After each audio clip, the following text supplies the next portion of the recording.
Hello, welcome to MyStartup TV. I'm Major Sunil Shetty. Welcome to our first brunch broadcast from the tribes. It's an experience center in Sainikpuri, Hyderabad. Special thanks to the tribes for allowing us to shoot from their facility. On this podcast, I have a special guest who have traveled to Bhutan, and they're going to share their experience and what the trip was all about.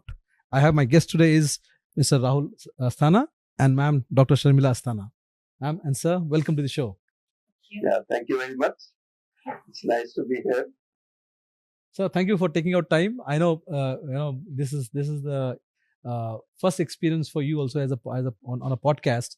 So let's start by understanding about your background. What you've done for the benefit of our viewers.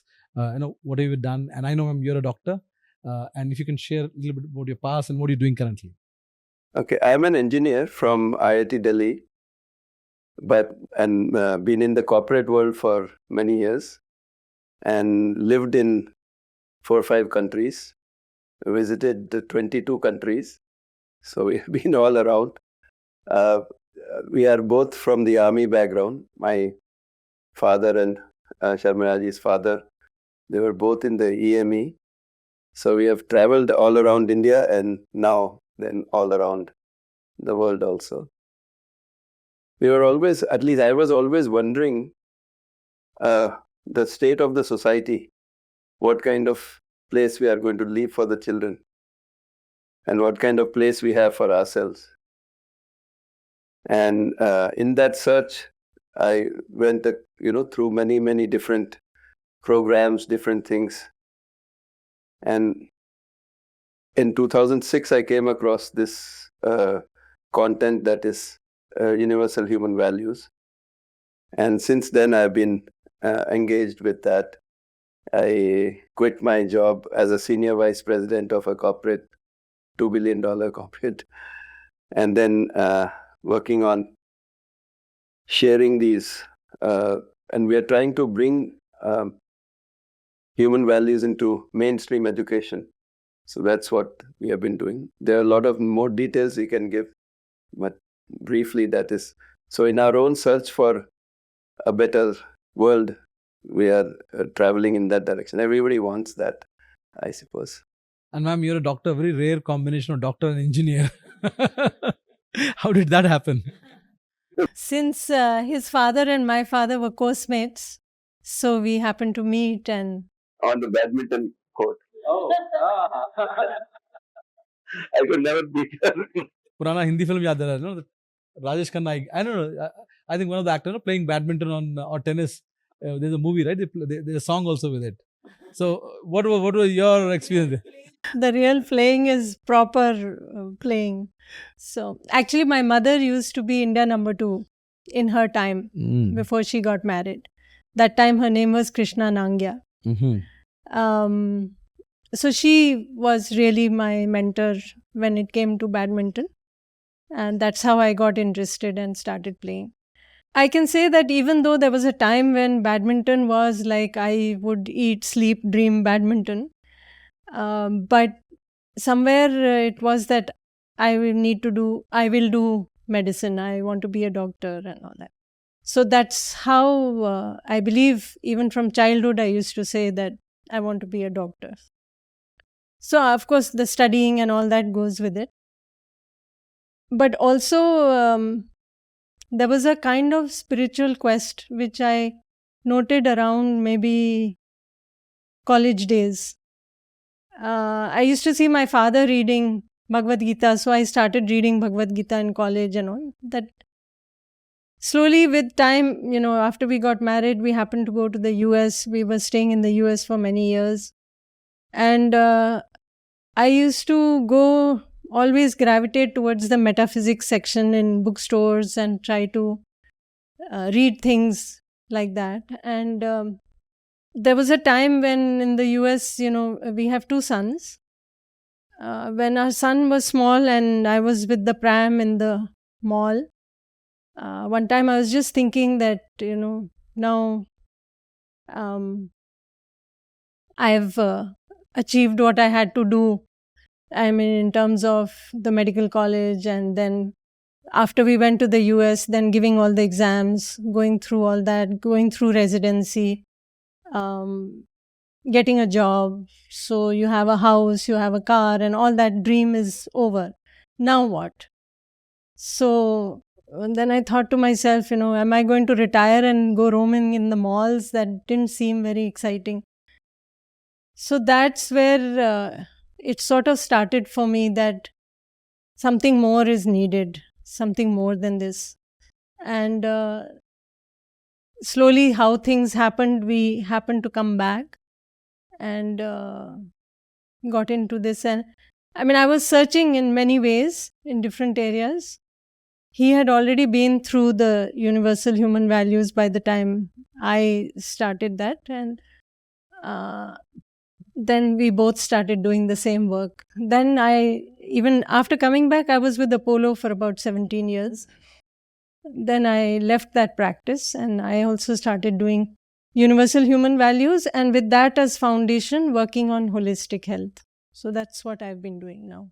Could you talk about what is, as a layman, what should we understand from, the universal human values? Yeah, good question. See, we all want to live with fulfillment. You want to be happy. Every New Year, you give greetings, right? What do you give as greetings? Happiness and prosperity. What is this happiness? What is this prosperity? Is it a reality or is it something unreal? If it is a reality, it has to be one thing. Happiness has to be one thing for everybody. Human being has to bring out their humanness. They want to be happy and prosperous. For that, they have to bring out their best, to be their best. And their best is to develop from whatever level of consciousness they may be to human consciousness. So universal human values is nothing but an understanding of what that human consciousness is, what I am, what is the other human being, what is this whole nature, this whole existence, and what is my role in this, what is my purpose. And if we work towards that purpose, number one, we are in harmony ourselves, we are happy ourselves, and we will, as a result, make the other also happy. That's what we want. We want to be happy, we want to make the other happy, ultimately. But we are not able to do that because we have so many preconditionings, so many, avran bolte jisko. So it's a matter of exploring, it's a matter of good education, right education, not good education, but the right education. So that's what, and it cannot be that you do this and you don't do that. This is right, that is wrong. It is a matter of exploring and looking at things yourself. You have to realize those things. So universal human values is nothing but a set of proposals which help you to explore yourself. It helps you to explore this existence, explore the other human being, explore the family, explore the society, explore the nature, this whole existence. And then answer this question, what is my role in this harmony? You find actually that this whole existence is in harmony except for human being. If you see a forest, it is growing, it is developing, but as soon as you bring the human being inside, then it becomes disharmonious. There's no trash in the forest. Only in the city you have trash.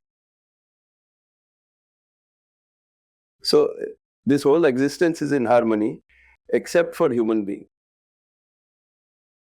And for that human being to be happy, human being has to be in harmony. And harmony at least within themselves. So that they are able to sleep properly, they are able to live with fulfillment. And if they are living with fulfillment, they'll fulfill their relationship with everything else also. So 3 things. Universal human values is about 3 things. One is about understanding the truth, which doesn't change. It is timeless. Second thing is ensuring a feeling of love within. being related to all, feeling of being related to all, being responsible for everything. And third thing is expressing that feeling of love, which is labeled compassion. So truth, love, and compassion. And I think everybody is searching for these things, and it is possible to do that. And what I have seen over the past so many years is that it is possible. And one of the reasons we went to Bhutan was also, in that they are a whole country which is working not on GDP, but they are working on GNH, gross national happiness. So, ma'am, coming to you, as a doctor, everything is proof driven, whereas what sir is talking about is philosophy, right? How do you blend that together as a doctor? How do you bring that together and make sense of what you have learned to what you're doing now? Good question. I would say that, we think is proof is only what we are able to see right now. We call that proof. If we can't see it, we say it doesn't exist. See through the senses. Yeah, we see through the senses of the body. But everything is not gross enough that you can appreciate through the sense organs of the body. For a simple example, if you see in the medical profession where I came about. So in the medical profession, right through medical college, we are taught about the body. We're taught about the brain, which is part of the body. And we said that the brain controls everything. But at the same time, we also talk about you can do this to train the pain. Or you can make the, twist the brain into thinking this. But who is that you? That question is never answered. So we don't even acknowledge the consciousness. We only talk of the body. And everything in the body is functioning because of the pain. But that you have something to do with this. Who is that you? That question always remained unanswered. So does it mean it doesn't exist? So certainly it exists, but we can't see it through the sensor, through the eyes. So in a way, even what we are talking about in universal human values, it is basically fundamentally we are seeking the truth. What is actually there? So in fact, the consciousness, what we're talking about, or I, or the cell, or whatever we want to call it. So one can actually look within and explore what is happening within. And on the basis of that, say that, yes, it does exist. I can see this. In fact, we have a whole morning session in which, we have universal human value workshops. And then whatever is talked about in the workshop, what you're describing as philosophy, we try to see it for ourselves in this morning sessions that we do. These morning sessions are being done now for the past 6 years or so. 2 hours in a day, 1 hour for English, 1 hour for Hindi. And for the last 5 years, I have been facilitating the morning session in English. Every single day it's been happening. Even today we did that. In which we are doing a process where we are trying to look within and trying to explore all what this philosophy is and to check for ourselves, is it so? So I think that is more proof-driven than what I studied in the medical college. So, sir, how does this connect to your, Bhutan trip? Yeah, everybody is looking for the truth, trying to find the truth, trying to find this happiness. Bhutan has a philosophy of gross national happiness, which has 4 basic pillars. First one is culture, and the core of that culture is happiness. Then it has environment. Then it has socio-economic development. And fourth one is good governance. So they are not measuring only on this GDP kind of parameter. They are trying to measure it on all these 4 parameters and giving sufficient weightage to the environment and to the people's happiness. So in 1972, then the 4th king, he was asked, what is the GDP of your country? And that time he just made up this thing, and he must have been thinking about it, that that GNH is more important than GDP. And then they formulated this whole thing, and still they are working on that. At the same time, they have realized that they understand the externalities, the conditions for happiness, if you would, good roads and things like which are outside. But they still have to understand what is the meaning of happiness. Is it a reality? And what is the meaning of happiness? In 2012, we had our first international conference, and since then we've been having international conferences every year. We means this group of people who is working to place values into the mainstream education. So in 2012, we invited the then Vice Chancellor of the Royal University of Bhutan to this conference. And he came for the conference, talked about GNH. And when he went back, he invited all his directors of all the colleges over there to come to India and go through this workshop to understand whatever is being said. In his mind, it was resonating with GNH, with the clarity that happiness is equal to harmony within. That's commendable for you, Right. Yeah. In one conference that happened, and since 2012, they have invited us every year, except for the COVID years.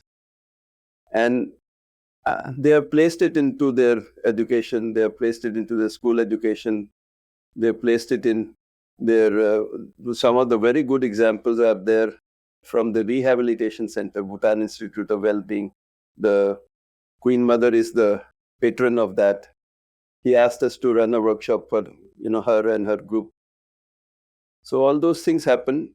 Basically, they are also trying to understand what everybody else is trying to move towards.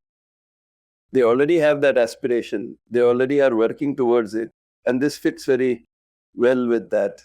So ultimately, I think that Bhutan is one of the few places, it's small enough, it is governed very well still, where this can be a sort of a living model of a happy country, a happy place.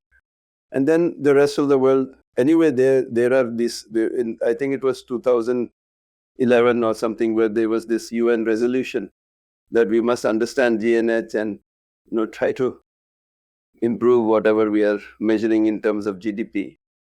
But of course, most of the countries have not paid attention to that.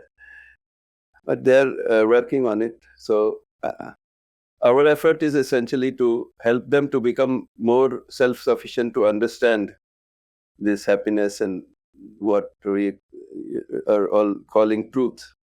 And it is not philosophy. Philosophy is labeled, spirituality, philosophy, they are labeled with a lot of charge. Okay. It is understanding the reality. Who am I? What is my purpose? We were not philosophical questions. They are understanding the reality. And it has to do with our ultimate happiness. What are we here for? So, ma'am, today the society is breaking down. It is at the verge, right? Today, kids in school talk about depression, right? So, given that, as a medical profession and somebody who's running this initiative, do you think the medical profession also should deeply look at how to integrate this at a very early stage for doctors, at a student level, medical student level, where they understand this, and then when they, like you've been in US, right? And UK and US, they follow, they have the way they interact with patients is completely different to what we do. We have a mass patient culture, right? 100 people go in one day. There, it's about talking to the person, bringing that human element to it. So as a GP, your time goes a lot into talking to the person, understanding. I understand that in India, given our mass numbers we have, we can't do that with every patient. But is there a need somewhere where medical students at very early start understanding this concept of how do you bring that understanding for the patient? because given the society is breaking. So long question. Idea: should we integrate that somewhere? Yeah, and it's not only the patients. In fact, many studies have shown, even in medical colleges in India, that medical students, they have a very, very high rate of depression. Yeah. I mean, these are the people who are going to treat other people. Others is and they are already in depression in their prime, in their youth. So obviously something is wrong in our system of education, in our lifestyles, in the way we are interpreting things. When I first came across universal human values, I mean, like I was telling you, I was already searching for things and reading up things on self-realization and all of that. But somewhere always I used to feel that the family gets missed out, the children get missed out. It's not a balanced thing that yes, you can achieve this or you go for it, but what about the family? What about other things? So when I when I went through the workshop first time of Universal Human Values, I was struck by the completeness of the whole picture. That it's not just you, they are also talking about self-realization, but also about the family, about relationships, about the society, about nature, about everything in the existence. So nothing gets left out. So very holistic. And then because I have this background in health, I wanted to work with something in health. So with that background, I worked on how to look at health holistically. So that's the book we were showing you. That's about holistic health. And with that, one of the centers, one of the institutions which has come forward and been able to really go through that is SRM in Chennai.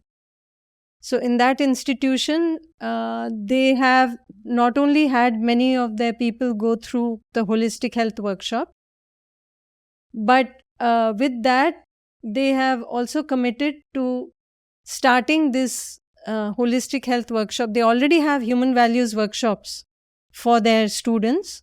Now they have committed to starting holistic health workshops for their medical students in MBBS. So I think it's a start. And hopefully one day we can have holistic health as courses in many universities, just like human values workshops courses are running in so many places. Viewers, you're watching Inspire Me Today on MyStartup TV from the tribes in Sainik Puri, Hyderabad.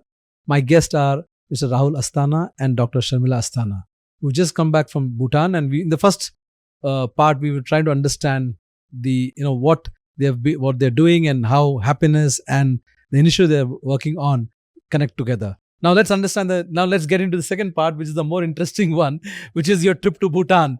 The first part was quite, serious tone. So ma'am, I'll start with you. Kind of paint the picture, for people who want to go to Bhutan. I'm one of them. If I were to go, how do I start? Where do I start from? Say Hyderabad, I take a flight, which is the closest airport I should take, and then just describe, capture it, the journey till, by road till Bhutan when you reach there. Well, we have not really gone that route, like a tourist route. We have always gone with the idea of the workshops, and we have been invited there for workshops, and that's how we have gone.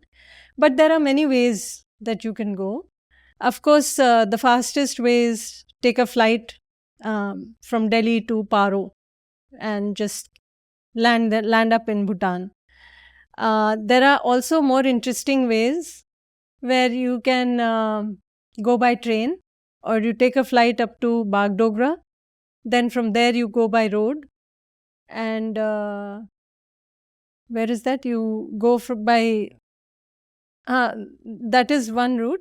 Phunsling is in Bhutan. Or you can go through Assam, which is where we went this time. So there are many routes, but yes, the simplest probably would be to take a flight.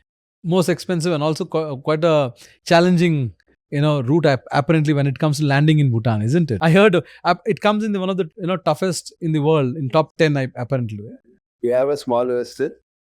You have 2 peaks through which you are going down, and you are almost like very short distance away from the ground, and then you come down very steeply, and then you land. So I'm assuming that you've gone through different, you're taking different routes. Which was your favorite one and why? Actually, if you ask me, this time when we went, to me, that was very interesting. Because, yes, I've been through the flight booth and I have been through the passport and booth. This time was the first time we went in a passenger fare. Interestingly, what happened was we went by flights from here to Guwahati. And the people from Bhutan who had come to Tata, they came up to Guwahati. So we stayed there overnight. And then the next day, morning, we went in this train. And the first thought was when he said passenger train. 5 o'clock in the morning. They reached and only what time? 8:30 at night. And then just had dinner and then said, okay, tomorrow morning, let's move at 5. Well, who asked us to come at 4 o'clock and then we had the train at 5 o'clock. Train at 5. He was very easily, we talked to the people, he got the tickets, then all back, and we climbed into the passenger train. And one of the things that I used to enjoy previously about the train once, then you can open the window and you can look outside and you can feel which you don't see now in the AC compartments, and we haven't traveled that way the Bangladesh. So this was fun, and it was not crowded like I had thought it might be. There was enough space to sit comfortably and you could enjoy the sights, and it was how many hours did it take? Took about 2.5 hours. 2.5 hours. And then somebody was waiting for us at the other side, and then we went there by roll. And the person who came to receive us was the director of this institution with 2 teachers. And he has an institution for the failures. For the failures. For the failures. So those children who have been rejected by the schools and colleges, he is bringing them, and he used to be the president of one of the colleges in the Royal University of Bhutan.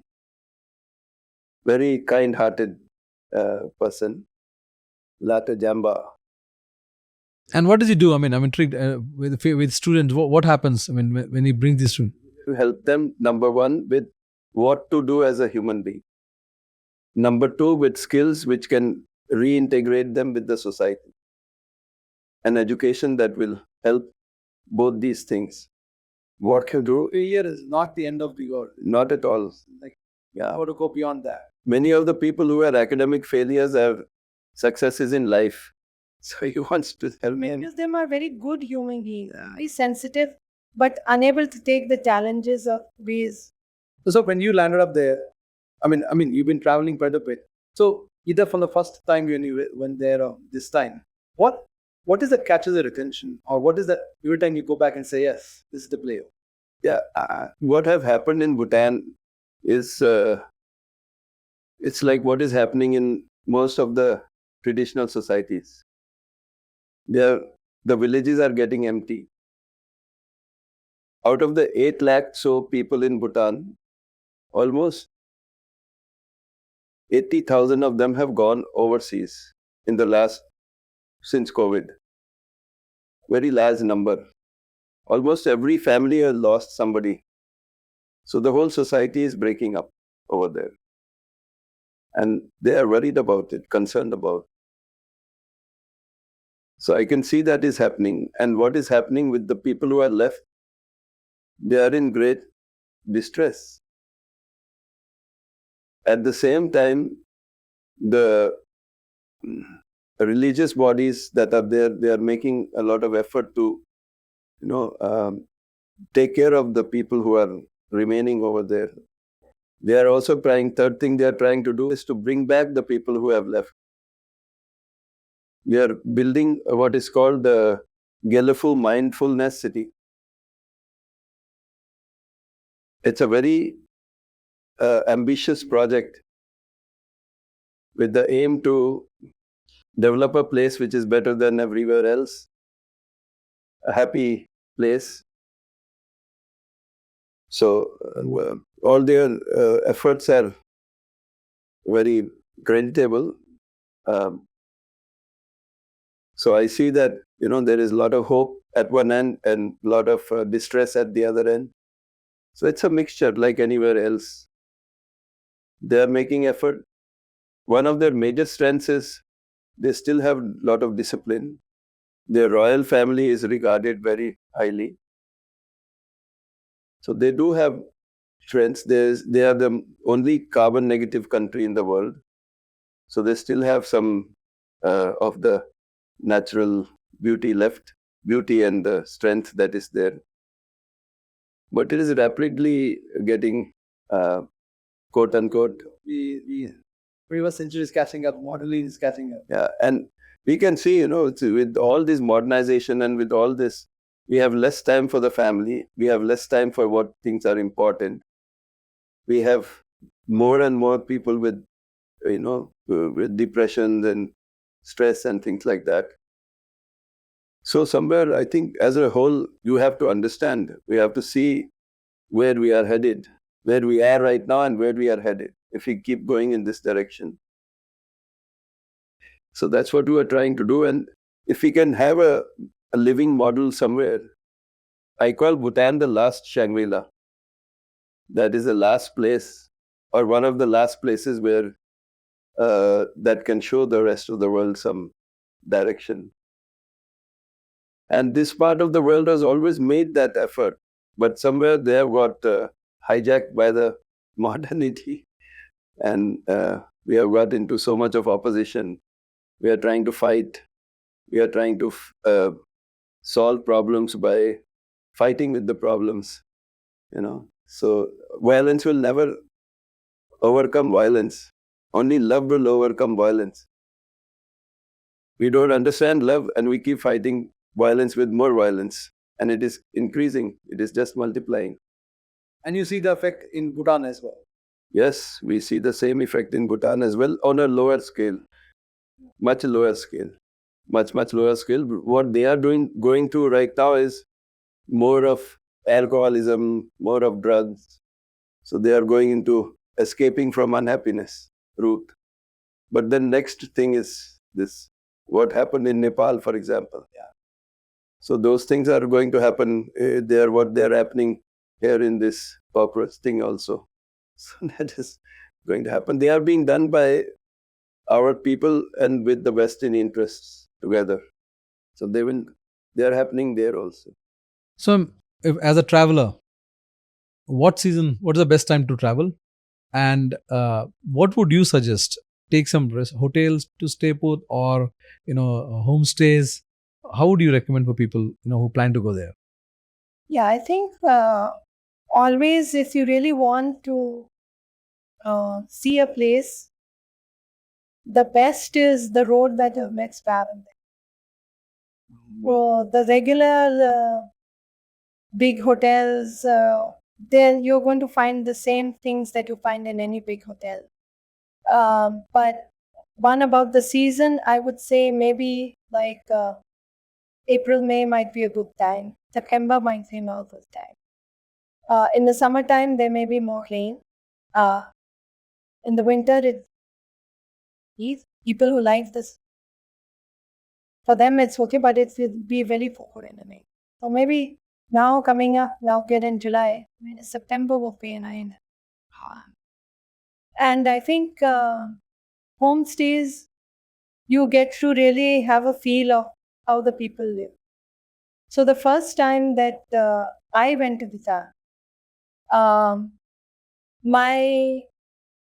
although we stayed almost 4 weeks and we went through lots of workshops, but initially when I went, my main thing was I have to go to Taksan Monastery. I want to see that monastery.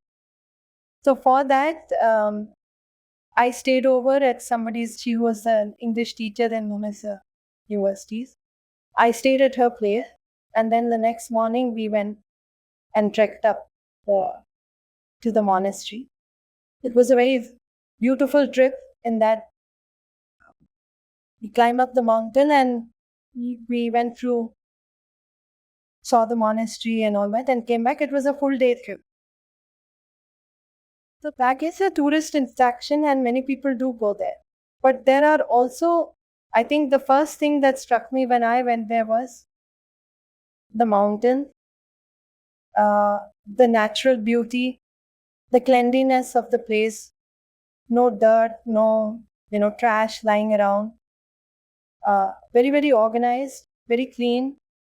And of course, you can notice the pure air. As soon as you cross that boundary over and enter Bhutan, you can see the difference. Your lungs kind of feel that. Yeah, you can, really. And so I think, if you just go by whatever is available in hotels and all, you may not get the real feel of Tao. Before I ask the last question, audience, in case you have any queries, questions you want to ask about the experience in Bhutan or for the initiative that they take, you want to know anything? So, any particular experience that you carried that you want to share? I know you're talking about the goats, but is there anything that really? I mean, because there are, when you travel to these places, these are the experience they stay with you. So, both of you, if you have any one experience you want to share. In 2015, we went across Bhutan. We made a whole circle. Yeah. And we went to every college that is there. And we conducted a workshop over there, 3 days or something like that. At that time, there were 11 colleges. So we went and visited 11 different places. And we were we were going in the car with the one who was driving was the president of the Gedu College of Business Studies. So we stayed at different places, either in a college guest house or in some resort which belonged to somebody's relative. One time we were passing through this high pass. I think it is called Chumchinga Pass. It's around 12,000 or something like that. Around that pass, there was a lot of cars on the road. And the lateral Damba, he said that, let's have milk over here. So we stepped out of the car. We stopped the car, stepped out of the car, and there was this wooden shack. So he said, come, we'll go inside. The outer room was full of these calves, the animals. And then the inside room, there was this old couple was there. And they were boiling the milk and they were, sitting over there. And he talked to them in their language. In Bhutan, there are 19 official languages. So he talked to them, I think, in the official language, Dzongkha. And they offered us, they said, of course, everybody sat down. We were, I think, 6 or 7 of us, 7. So we sat down in the hay and, whatever they had.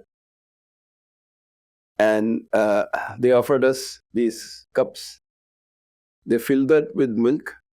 And they were making this buckwheat bread. So they sliced that and they gave that bread and the milk. Every time you would take a sip, they would fill it again. That reminds me of Afghanistan. We would have the same experience with green tea. It's like they were so hospitable. That is a memory that I'll always cherish. And that is Would it stop somewhere or you had to tell them? No, we had to tell them that you could have had in a... Madhya Pradesh, you make bati Bati, directly in that. Yes. So वैसा करके they were making, and directly from there they're just putting their fresh butter and giving it in the sweet. Very nice. But that whole trip was like a very magical trip. Yeah. Because we went with No no expectation like that, and we just going for it. But we ended up going by road from one end of Bhutan all the way to the other. So you see the change in the foliage, Yeah. the trees, the leaves, how you're going from a warmer, Kusling is very warm. And from there, as you climb up to Gedu and then further when you go, the whole foliage changes. So you kind of see from one end to the other end. And we spent he was there for maybe 4 weeks and I maybe 3.5 weeks. Yeah. It was a very, very nice, unforgettable trip. And the people are very friendly. People are very friendly, very giving. I think that comes from most unspoiled traditions. In villages also you find people are very, very hospitable. It's only when we come into the city and we get into that city culture, we somehow lose some of that. In the village they say that अगर lunch time है तो खा के जाएगा. You don't need to ask, you don't ask. Lunch time है खाएगा. खाएं तो जाएं. कि बिना खाए ना जाए. Okay, city में है जो जाएं तो खाएं. So that is one unforgettable. And then there are so many other unforgettable incidents. And one that happened the last visit, February visit. There was a teacher from this school.